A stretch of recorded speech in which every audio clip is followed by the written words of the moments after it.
Are we ready? Yep. Welcome to Bond Park. I'm Sarah Geidlinger. And I'm Marshall Ward. And I'm Jason Schneider. I'm a local author and music historian. Nice. Wait, you are? Yeah. Welcome to Bond Park. Welcome to Bond Park. Welcome to Bond Park. Welcome to Bond Park. Welcome to Bond Park.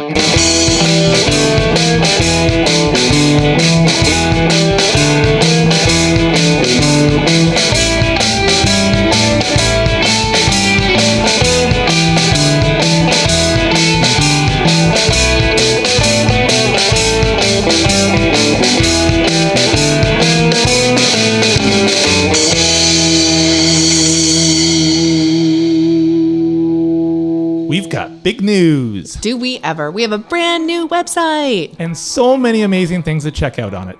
BondPark.com. What can we find there? You can listen to our episodes right on the site.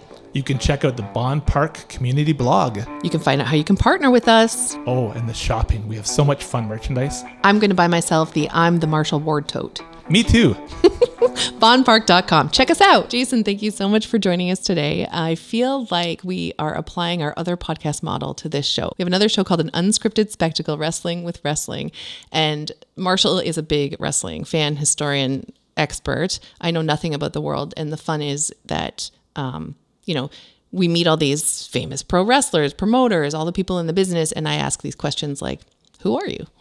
I don't know who these people are. And it works really well. It works really well, but you are a lifelong friend of Marshall's. I'm meeting you for the first time right here, right now. Who are you? Who am I? That's a good question. No, I'm really happy to be here. First of all, I feel like, I've really been admiring what you guys have been doing with the podcast, and it's great to be on with my old friend Marshall. And I'm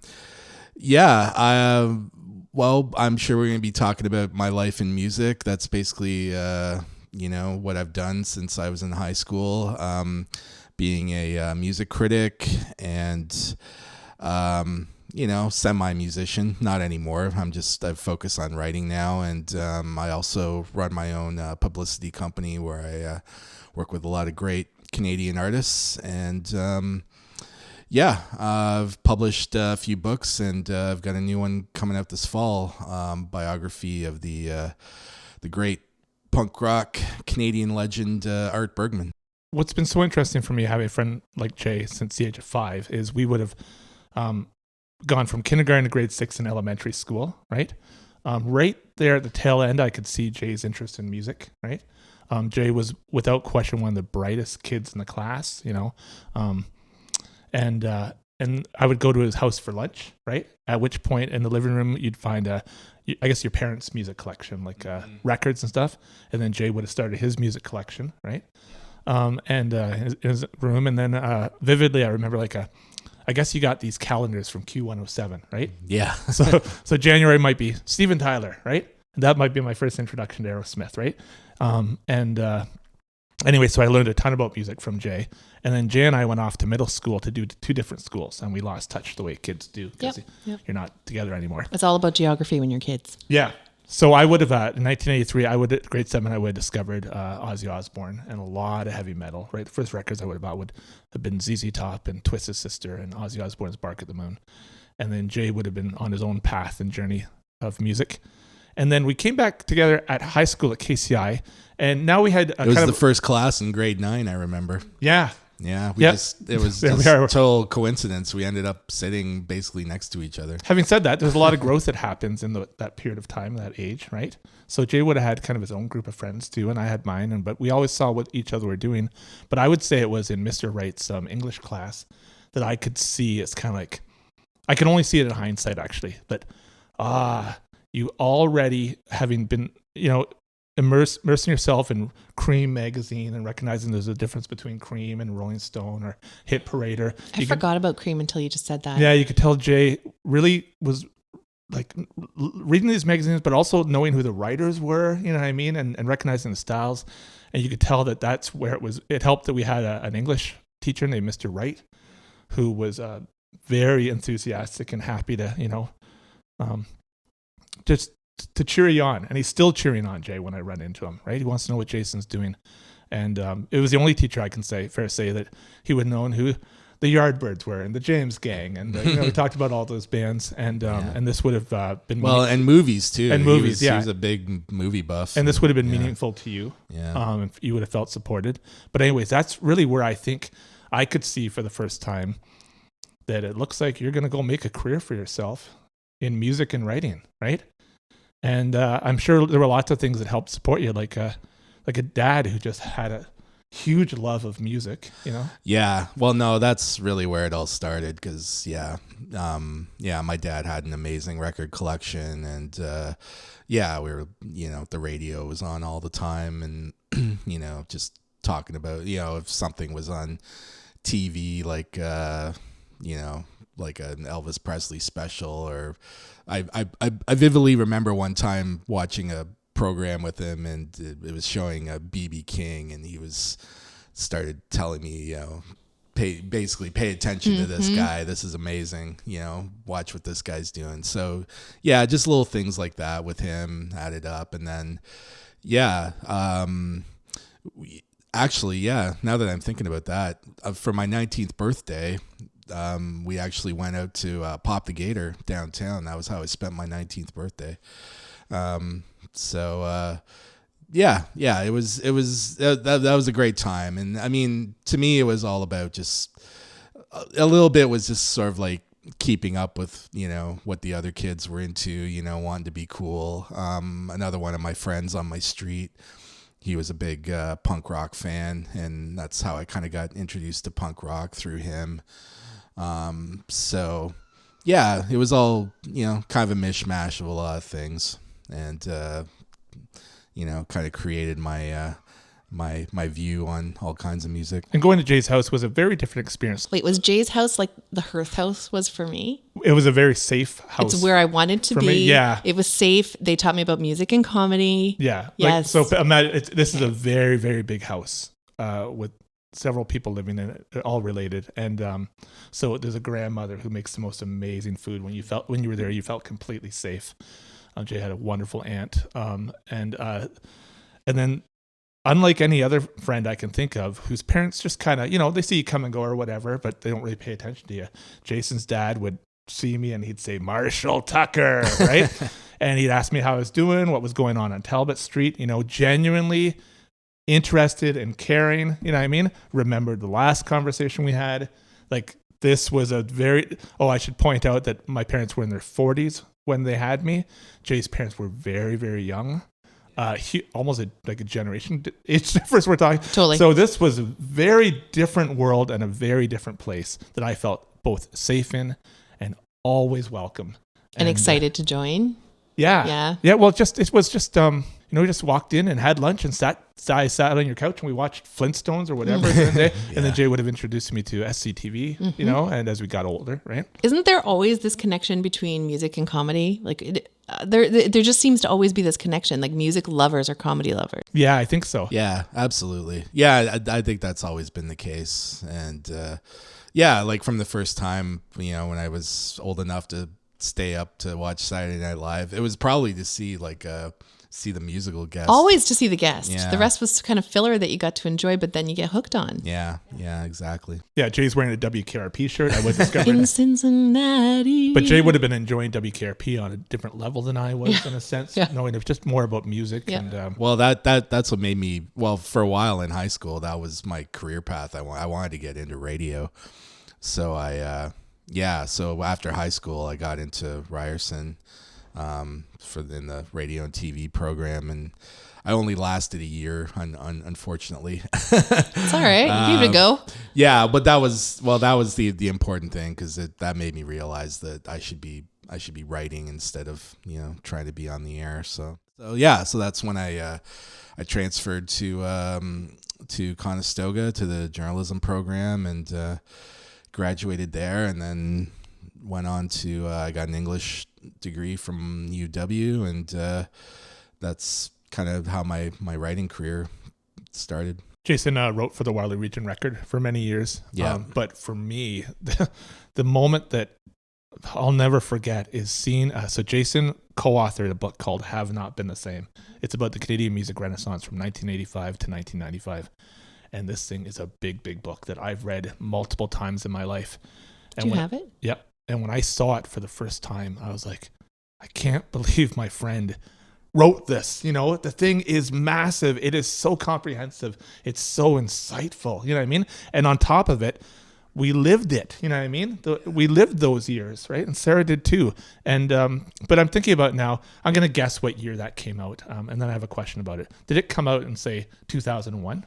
Yeah, it did. Exactly. Okay, Yeah. And, no, because we had the launch party just like a few weeks after 9/11. I'll never forget that. But, so I don't think I've ever asked you this, but that's a really interesting idea to write about an era of music, 10 years, 85 to 95. That's a very short period of time between that era ending. Like, let's think of it as a wave, like retreating back into the ocean, right? It came in and it went out. But you would have not, it would have taken years to write that book, but it also, how did you know that it was over? Like, how did you know that 85, like 90, and I know exactly what we're talking about. Those clubs started disappearing, right? Those venues started disappearing.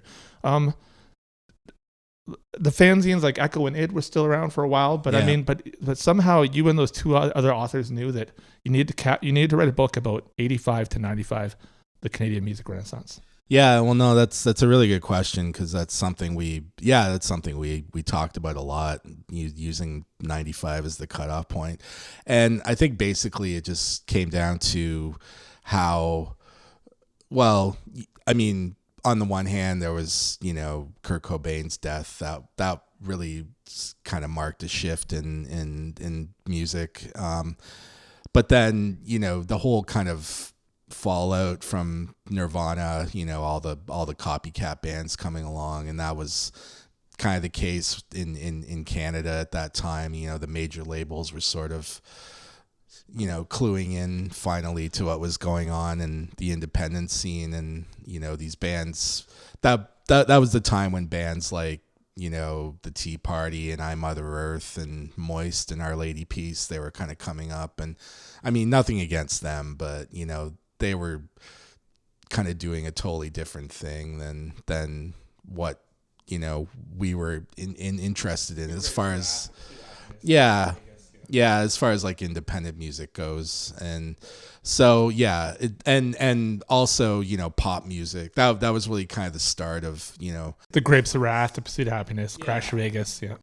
And it not necessarily was marketing. It was just filling a hole, the pop music thing. It was just, there was, like, Marshall often talks about it with Despair, 1995, and this end of like, I don't think we ever put a year on it, but this end of the fun shows, the clubs, everything that we had kind of going for us in town here, and what was available for us to consume. But then there was a gap. There was a lot of copycat stuff that came out of that quote unquote grunge area, right? And then a hole. A gap that was being filled by like a bunch of crap. That's kind of how we felt about it. So, just to sort of condense it into, 10 years just kind of made sense. And I should probably mention one of my co-authors, Michael Barkley. He actually just published a new book this year that's, sort of a sequel in some ways. It's called Hearts on Fire, and it covers the decade, kind of the first decade of from 2000 to 2010 of the new kind of generation of Canadian music. Michael and I, we're still, pretty close, and, work together a lot on certain projects. So, I was really glad to see him kind of like, keeping this line going. As I've gotten older, I'm kind of become more interested in like older music. I mean, there's still a lot of great new music that I love, but as far as like, documenting history, I'm sort of going in the reverse, trying to look at the stories of like older artists who've been kind of overlooked in some ways. Well, the next books to come, I believe, are a book of fiction inspired by Nirvana, and it's called 3,000 Miles. Yeah. And then after that, I believe, is a book about, I apologize for forgetting the title. It's about the roots of Canadian music. Yeah. And its ties to American music. And it's called Whispering Pines. And that was, that was my attempt to kind of put together all the stories of the great, the legendary Canadian artists. It's like unweaving a tapestry, making connections between. Yeah. It was kind of a book that I always wanted to write, to kind of, tell the stories of Neil Young and Joni Mitchell and Hank Leonard Snow, Cohen, and that's how going back to the beginnings of the Canadian music industry up to the 1970s. So, and then fill me in on what you've done since then, since Whispering Pines. We've talked over the years, but we only spend little snippets of time together. Sometimes a lot of time passes where I don't see Jay, or it's just an email or something like that. So anyways, what came after that? Getting us, we're going to talk about the Art Bergmann book in a bit. Yeah. Well, I was just kind of doing a lot of projects since then. Still writing a little bit of fiction. But mainly, that was the period where I was working at Exclaim magazine. I was an assistant editor there for a long time. So, that was great. I got to interview a lot of my heroes there, mainly in kind of the what we'd call the alternative country field. So I was doing that. I got to work on a book. It was the marking the 40th anniversary of the Juno Awards. I got to work on that, and I think Blue Rodeo put out was it like a... Oh, yeah. I was lucky enough. I was fortunate enough. Blue Rodeo, they hired me to write the booklet essay for their box set. And I also did liner notes for a reissue of the Cowboy Junkies Trinity Session record, which was a real thrill, too. It's one of my favorite albums. Oh, my gosh, yeah. I mean, when you said that, I visualized my cassette tape version and folding out the insert in there. I think with that path, it's only natural that you're going to go backwards and start investigating the roots of music, really, and then move forward. Have you read Questlove's book, Music is History? No, I haven't, but that's, So I should, yeah. Since becoming a podcast listener years ago, I've turned totally to audiobooks. I was always a reader, avid reader, but I've turned to audiobooks. And that one specifically has music clips to tell the story in the audio version, and Questlove reads it. So highly recommend that version, doing the audio version of that book. Definitely. Yeah, it was quite an experience. I really enjoyed it. I think I'm going to go back and listen to it again. But there's something quite beautiful about the different journeys that people take to music knowledge. Visiting the Hearth family, who I brought up earlier, sometimes it takes a family or a friend or just a movie that you watch to take you way back to the beginning and work your way forward. So that was my journey, backwards and working my way forward. And there's a beauty in that I find where when you accumulate knowledge in that fashion, for music specifically, when I'm listening to what my kids are listening to, the samples, you pick them out right away. Just within a second, you can pick out where they've grabbed something from or something that's been repeated, or the intro to a song sounds like something from the 80s or whatever that might be. And you can pinpoint them and bring them together and sit your family down and make them know what you know, which, I'm not very popular around here because my family has to listen through this stuff. Yeah, I do it too. You do it too. But then there's like this other part of the journey where you started at an actual decade, like for you, your story, and then now you're reversing and going back. So what has that been like for you? It's been really exciting. Well, just because it's sort of my main interest. Mm-hmm. I love kind of discovering the connections between artists and the influences. It kind of goes back to, I remember seeing an interview with an artist on Much Music, like way back in the 80s, and he said something that always kind of really stuck with me, where it's really where he said, okay, if you have a favorite artist and then they start talking about the artists that influenced them, you should, investigate that and then find out who influenced them. And it's, just a never. But you would have been doing that at a very early age. What I mean is, as soon as you would have, I remember you had the book Hammer the Gods, Led Zeppelin. Yeah. Jason's a big lifelong Led Zeppelin fan. Same. You would have heard Robert Plant in interviews referring to all sorts of names that I didn't know who he was talking about at the time. Absolutely. I know who those names are now. Yeah. But I remember you had like the Robert Johnson box set, you know what I mean? Yeah. And so you would have been actually kind of doing that, investigating in our teens. Yeah, exactly. That's definitely where it all started, with learning about the blues through Led Zeppelin and the Stones. And then, once I kind of got into Bob Dylan, I mean, that's a whole other world of influences and, books to read about, artists who influenced him. So yeah, it's just something that I've always, I've just been fascinated and discovering writers who are able to write, just eloquently about, the most primitive forms of music out there, that flipped the switch inside me at a certain point. And I always felt like, that's what I want to try to do. I want to try to, write about music in a way that will compel people to want to hear it. I love that, Jason, so much, because Marshall has heard me beat this point to death and drive it right into the ground sometimes. I'm going in the direction of Rotten Tomatoes. You know where I was going here? Yep. Where Marshall was like flabbergasted that I don't read movie reviews before I watch a movie. He's just like, what if you waste your time? Yeah. Like, well, that's on me, but I don't want somebody else's. It got 14%. But what if it's, I like a lot of weird crap out there. Like, it doesn't speak to me. So I also have had this conversation with Marshall that people have taken the idea of being a critic literally. So critical thinking involves a lot of talents, right? And it involves a lot of using different parts of your brain and a lot of like emotional maturity, where I think movie critics and music critics over the years have decided, oh, I'm a critic. That means I'm just going to like talk about how shitty this was. And somehow that makes me sound smarter, right? Yeah. So this is not what you're speaking to. What you're speaking to is you want to inspire somebody to check something out because of what you found in it, what that magic was to you listening. Yeah, exactly. And I think, when any kid who wants to, aspire to be a critic, I think at first, you get off on the fact that you have this power to like call something crap, but I mean, I did for a while anyway, but Are you talking about Alanis Morissette's Jagged Little Oh, Pill? was that you? Oh, wait a minute. I know who you are. Okay. So I'm so glad you brought that up, because that brings honesty and clarity to our conversation. Straight to the bargain here. bin, Jason wrote.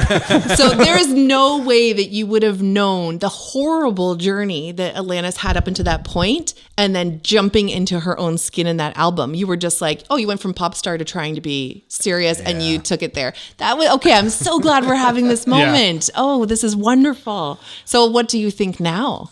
Well, I definitely regret what I wrote. I love that. No, because obviously, those songs are extremely powerful and mean a lot to like millions of people. So I was just very, very immature at that point, not really understanding, the world. and I would have been right there with you. It just wasn't being documented in print at the time. Yeah. There's a lot of power there where, let's just talk for a second though about that. Like there were not enough people in that pool of writers to have given a proper perspective on that album. Yeah. Had there been a female voice in there, although there's that part too, where female voices are sometimes in the past, especially in the last few decades, leading up until now, where we're part of that problem because we believe that we're supposed to also behave that way, right? And it's definitely a long journey. I'm enjoying seeing what young people are up to now because they really try not to take that shit from anybody and find their own path and their own voice. But had there been another voice in that room, you might have had the opportunity to look at that album in a different way. And that's what the Wildly Region record would have looked at it like at the time too. Yeah. Well, I mean, it's what's interesting to me now, looking back at that period, kind of in the 90s. I was working. My main job then was working at ID magazine, which was the region's kind of alternative weekly newspaper, and we were, all of us who worked there, we felt like we had a common goal of like, I guess at that time they called it, political correctness. I mean, we never used that term, but, we wanted to further people's stories and just, do things in a kind of righteous way. But even then, I think, it was still a very male dominated world. And, we were probably still, naive in what we were trying to do. And it has, I'm not dismissing the work we did. I think it was great and important, but I think it's still taken this long to kind of reach a point where there is truly more inclusivity in media. So from my and I'm not like a huge Alanis fan. I listen to it. I appreciate it for what it is, etc. I think some of her comedy stuff that she's done for fun is way more hilarious. But there was a writing in that album that nobody picked up on, and that is the intonation of her poetry. And nobody talked about that in the time. And nobody else was writing like that. And nobody else, and everyone's doing it now. Rap is doing it. Pop is doing it. Everyone is taking phrasing from first stanza and throwing it into the next one to make it flow and make it work and make you stop and think about the lack of like a linear thought in that poetry. And nobody else was doing that at that time. And nobody talked about it. That's all I want to say. Yeah, exactly. Yeah, it didn't appeal to me. No. And I didn't understand it, what it was doing. But it took me years to, like with many artists, right? It takes years sometimes to realize what they're doing. So Jason has a really big, first of all, Led Zeppelin collection, but also a live recordings collection. It's huge. Mm-hmm. And I think you said this to me a few years ago. I think you told me that you were and Sarah will know that I appreciate this idea, that you started listening to the shows in chronological order, like tour after tour. Yeah. And in that process, what did you hear? And what did you, if you already had this vast, deep knowledge of Led Zeppelin and those records and those tours, going through that process of listening to, like, imagine if Led Zeppelin knew that somebody decades from now was doing that, right? They'd be like blow their mind, right? But what did you hear in those recordings when you listened to them in order? I mean, that was just something that I just sort of took it upon myself just to sort of try to see if I could establish some kind of more personal connection to the music where it almost felt like, I was there on tour with them, that was kind of the idea behind it. But yeah, it was a really interesting, project, I guess. And, what I could hear was just sort of the, you could hear little quirks within the performances from night to night where, you could tell maybe someone was a little off, or maybe, someone was maybe a little too drunk or overindulged in something else, and then, you can also hear, well, the main thing was kind of the improvisations, where, from the start, from the beginning of a tour, you could tell the band was still kind of, nervous, but as it progressed, you could hear them kind of loosening up and trying different things. I guess the new material specifically you're talking about, yeah. So that was kind of interesting, and then just sort of like the general wear and tear on performances by the end of it. But I guess to talk specifically about it, about Led Zeppelin for fans out there who know them, you could almost always count on John Bonham being like spot on night in and night out. I could probably think of maybe only like a few shows where you could tell he was off, but yeah, that rarely happened. That was the amazing thing about it. I've heard Bonham described as like a human metronome. Yeah, absolutely. If I think about Black Sabbath tours from 69 to 78, that's a whole Ozzy era. You can tell 1975 probably Black Sabbath were their absolute best. Is there a certain year for you with Led Zeppelin where you can feel like that's such a good question? Yeah, like there's the year. Maybe there's the show. Well, probably their best tour was the 1972 tour, which sort of came in between the fourth album and Houses of the Holy. And that's the when they released the official live album, How the West Was Won. That came from a few shows from that tour, and yeah, to me, I think that was when they were at their peak. And then following that, they did a small European tour at the start of 1973, and those shows are just incredible, just for the fact that Jimmy Page and John Bonham are just like totally locked in with each other then, and just to hear them sort of play off each other is That's to me, that's the peak when all those, when those three guys, and Page Bonham and John Paul Jones are all kind of locked in together. That's what made them the best band in the world, in my opinion. So I think I heard the Immigrant Song for the first time in Jason's room. Oh, I think you told me this Yeah, actually. and it changed your life a little bit. What is this? Yeah. Yeah. Just imagine hearing the opening to the Immigrant Song for the first time. Do you want to sing it for us? No. Well, that's what happened to me with my dad. One day he pulled out Led Zeppelin 2, and I heard A Whole Lot of Love for the first time, and it was like the top of my head exploded. Yep. But I think I was going to ask next, like, especially about this tour that you're talking about. Do you geek out about set lists the way that Marshall does? Oh, absolutely. Okay, tell us about that. Well, yeah, I mean, once you sort of get into that world of collecting live recordings, it's all about trying to find the rarest stuff. So while Zeppelin was famous for, putting together kind of these like old rock and roll medleys, kind of at the end of the show. So, so finding the little gems within those are always fun. But I mean, I have to give credit, for getting into this world. It was in grade 7 where I met this guy in one of my classes. He was a big Led Zeppelin fan, and he slipped me a copy. He had a cassette copy of the. You're talking about it like it's drugs, and they slipped me this copy. No, it did feel like that at the time. But he slipped me this cassette of their Zeppelin's BBC sessions, and I'd never heard anything like that before, and that totally, it's like, where did you get this? And then that's the first time I heard about Encore Records. He said, go to this record store. They got tons of stuff. And from the minute I walked in there, that was back when, they had basically like a whole section of like bootleg vinyl.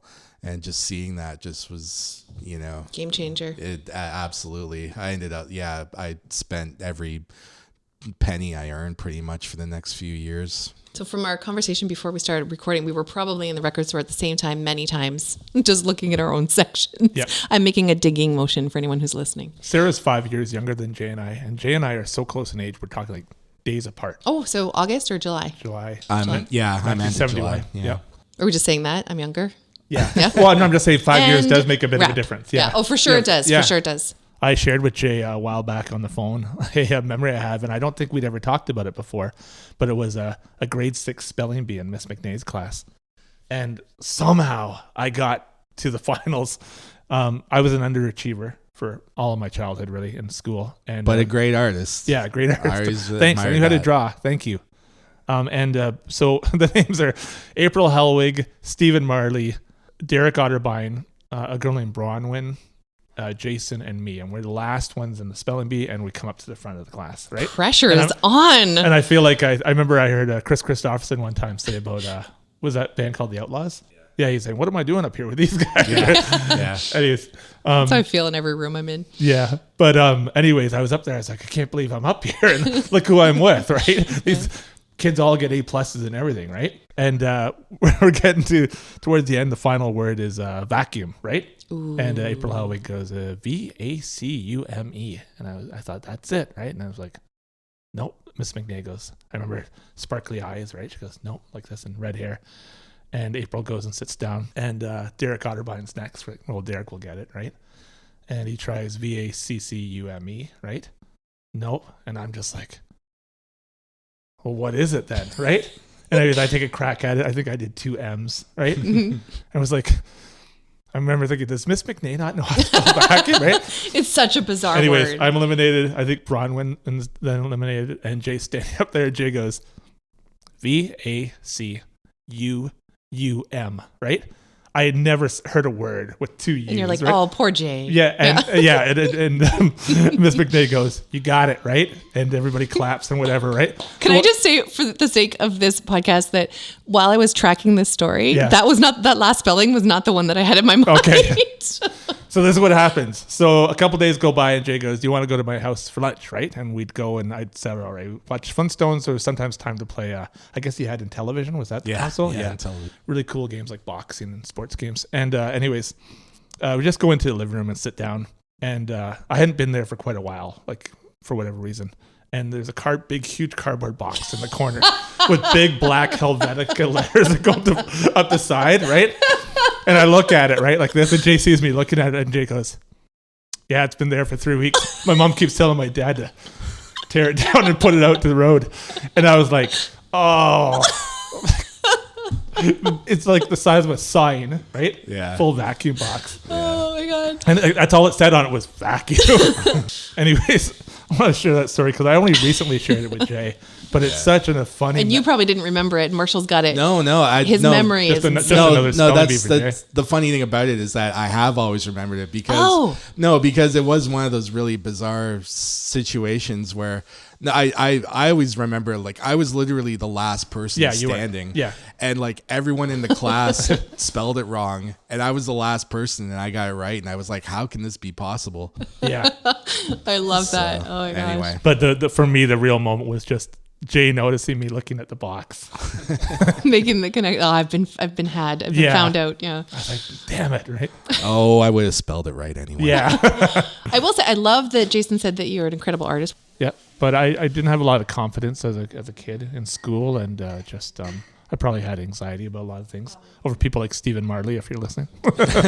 Oh, are we naming bullies? Victor Moore, I'm coming for you. Yep. Fred Dobson. We're going to take a moment to hear from this episode's sponsor. Ever wondered what happens inside a black hole? Or what quantum mechanics tells us about reality? Curious about how the universe began or how it will end? Feed your curiosity with Conversations at the Perimeter, a science podcast from Perimeter Institute for Theoretical Physics. On each episode, we chat with a different scientist about the grandest questions in the universe, from the quantum to the cosmos. Geek out to Conversations at the Perimeter, wherever you get your podcasts. And now back to the show. Let's talk about your book. We want to hear a lot about your artwork. Yeah, sure. No, I'm really excited about it. So it's a biography of Art Bergmann, who people who are familiar with Canadian punk rock will know.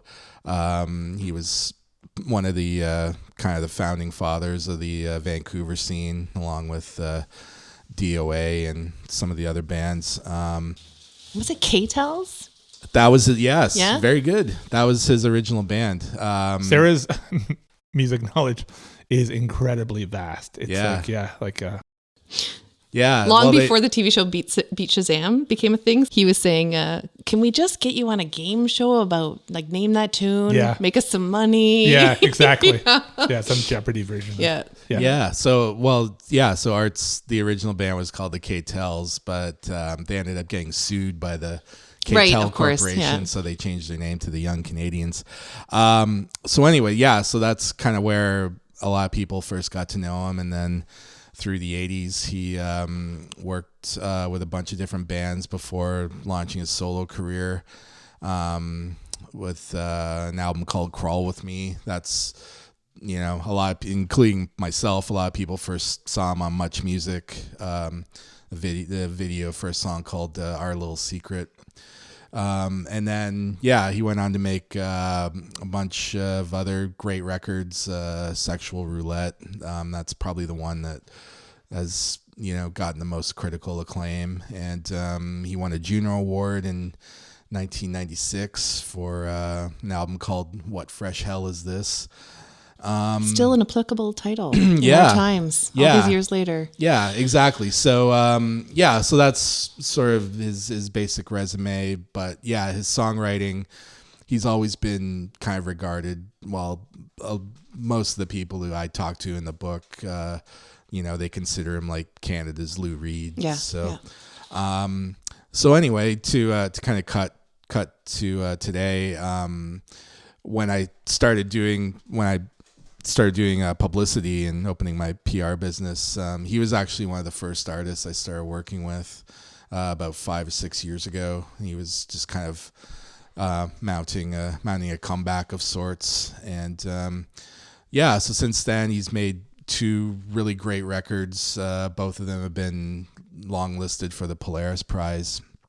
And at the end of 2020, he was actually named to the Order of Canada, which shocked literally everybody who knows him, but well deserved. And that was the moment where, well, he and I, we kind of talked about, the possibility of writing his biography, but after he got the Order of Canada, that's when I felt, okay, if we're gonna do it, now's the time.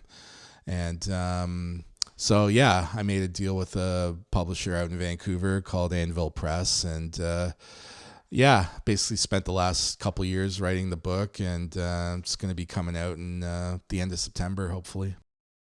Sara, what are your earliest memories of Art Bergmann? Because for me, I didn't really understand who he was. Like, I would have seen him on Much Music, but I don't think I could even define what genre he was a part of. I don't know where I would have first heard K-Tales, but Vancouver was such a we were getting a lot of Vancouver music when we were young. Or Terry David Mulligan would mention Art Bergmann a lot. For sure. Yeah, maybe it was through Much Music, and I really missed that medium as a delivery of, I guess that's YouTube now, but there's just so much more everything all the time, where this was like a funnel of what we were being shown, aside from, sometimes there was a glimpse into music blues, but, it's just a little glimpse, Yeah, it really was. Much Music was just, it was the pipeline for everything. I mean, pipeline, that's a great word for it. Yeah. And even, the idea for, my first book, for Have Not Been the Same, that came directly from Much Music, because the title came from a song by a Vancouver band called Slow, who, they were super underground, but from the first time I saw the video for that song, it was a life-changing moment. I was like, these guys are incredible. And this was kind of pre-grunge. It was kind of like 87, 88. Wasn't grunge pre-grunge really though? Yeah. Yeah. So anyway, full credit to Much Music. But yeah, to kind of get back to the book a little bit. Yeah, it's I'm really proud of it, just because I feel it's more than just kind of like a general music biography. Like, there's like, Art's had some really tough times in his life, with addiction, and then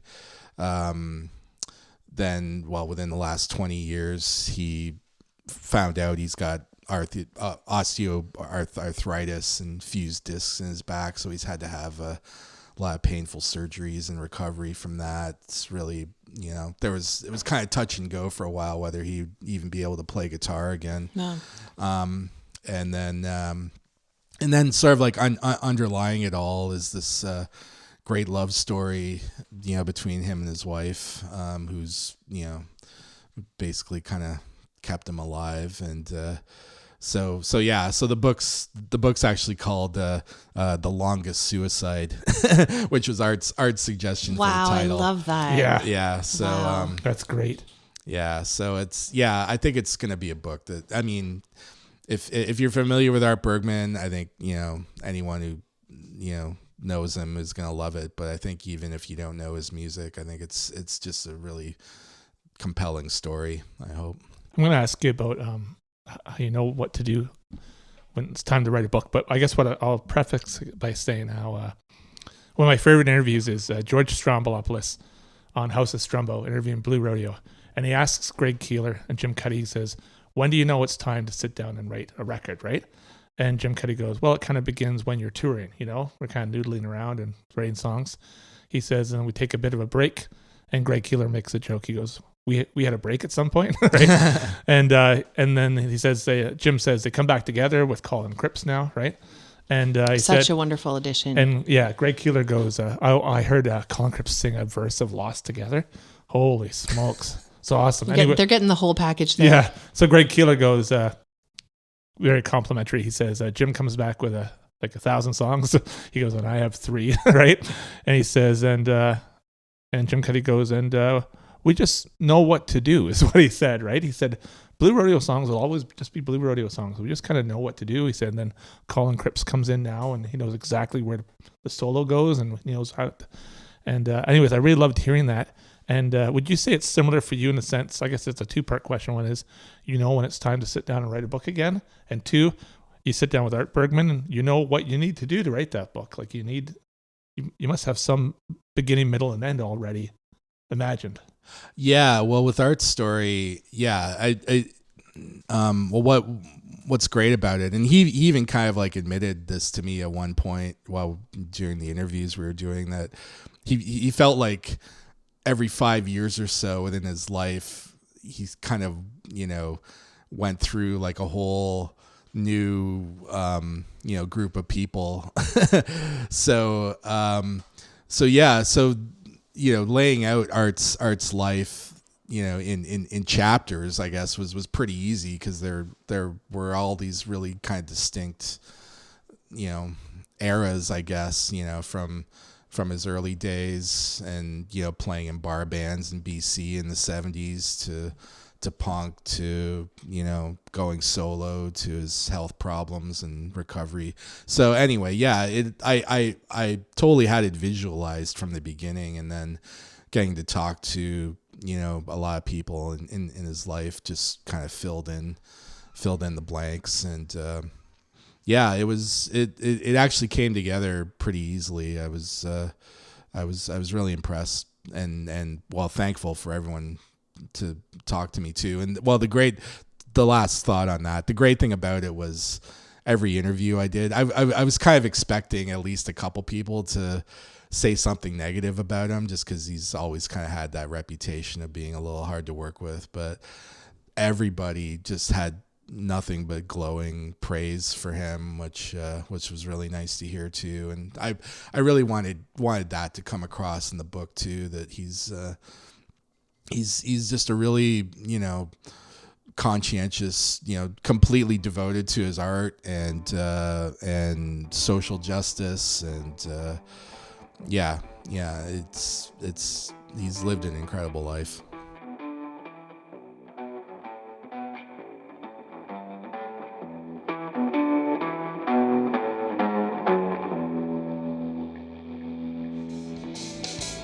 Bond Park is made possible with the support of the Kitchener Public Library and the Kitchener-Waterloo Community Foundation. Our show is produced by Sarah Geidlinger And Marshall Ward. with audio engineering by Sarah Geidlinger. Bond Park's original music is by Alan Lung.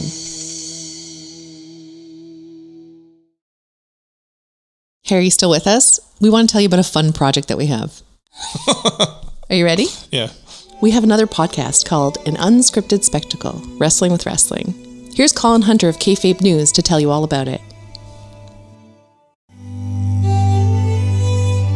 Welcome to An Unscripted Spectacle, Wrestling with Wrestling.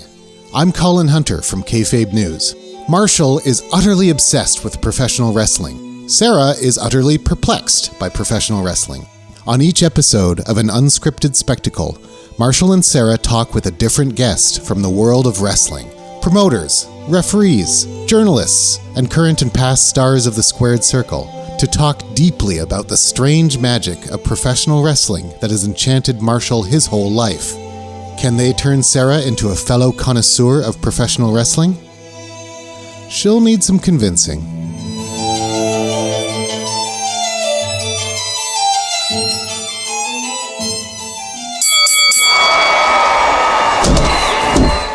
I find out who Jimmy Corderas is. Who the heck are you? Oh, well, that's a good question. For those who don't know, I spent the better part of over 2 decades working in WWF/WWE, mostly as a referee inside the ring. I have the honor of meeting the magnificent LuFisto. I heard that you were described as the first lady of hardcore. I've just recently found out what hardcore is. Yeah, thanks to Madman Pondo. When I've learned that I was going to be inducted, it was like, it is now my time to tell the story of women's wrestling. Because so many times I've heard, oh, this is the first time this happens in women's wrestling history. And I'm like, no. I learned all about the storytelling and writing process from Tom Casiello. Yeah, I was in soap operas for 14 years. I was at Young and the Restless last. That was from 2009 to 2011. And so I thought, I'll go in for the interview. I'll be honest with them. If I blow it, I blow it. Not the end of the world. And I was there for 6 years. And I rose up the ranks to managing lead writer. And It was the most insane time period of my entire life. I got a new skincare regime from RJ City. Checking out your hair, and I wish that mine looked like yours. You have beautiful locks. Thank you. The secret, this isn't a plug, it feels like an endorsement, is aloe vera. I have it here. I put it on my skin. I put it in my hair. I use the gel. I put a couple drops of peppermint in. I have a plant right there on my Good. fridge. Cut it open, squeeze it out, and put it, honestly, wherever you want. It's good for you. I find out that Colt Cabana is just famous enough that he can still buy groceries. And Tyson Kidd tells me all about the people's elbow. Who knew? Tyson comes to a complete stop, then brings his leg over the guy like he's going to do a leg drop. But the leg like keeps circling past the guy, and then he drops an elbow on the guy. Oh, and the elbow represents like all the people of the fans? Like he's been voted, he's going to drop this elbow? Well, like he started calling himself the people's champion, and then that move just became the people's elbow. And then there's also, as you know, there's the people's strudel. Yeah. I mean, there's the people's eyebrow. There's a lot of the people. Got a lot of people. So check out an unscripted spectacle, Wrestling with Wrestling. Available anywhere you get your podcasts.